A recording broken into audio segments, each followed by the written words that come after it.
तरी हिंदी बोलतो बा. आणि आपण गुजरातची हिंदी बोलणार नाही. मग आपला अपमान आहे गुजरातवाल्यांचा. आणि गुजरातवाले बोलण्यात पटायचेच मला. मेरे प्यारे देशवासियों, भाइयों, बहनों, अवघड काम. ते हिंदी बोलणार म्हणजे अवघड.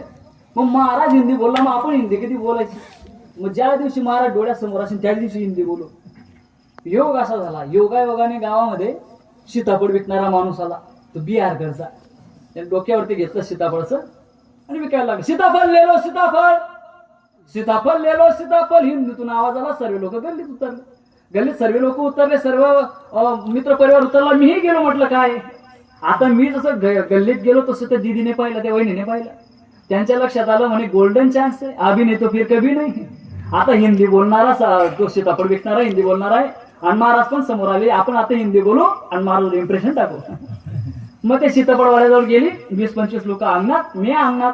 आमच्या सर्वांच्या समोर त्या सीताफळवाल्याला त्या वहिनीने विचारलं, भैया एक सीताफळ केवढे को दिया.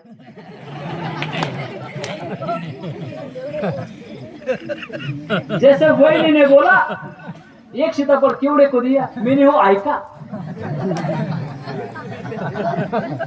मी वहिनी के जवळ गया आणि मग वहिनी को विचारा, वहिनी केवढे को लिया. वहिनी जशी भाऊ भिजले गेली ना, आखाची गेला की अजून मी पत्ता नाही म्हणतो. दरा रस्ताच आहे आपला. हिंदी येत असेल तर बोलाय महाराज, नाही तर काही मजा नाही.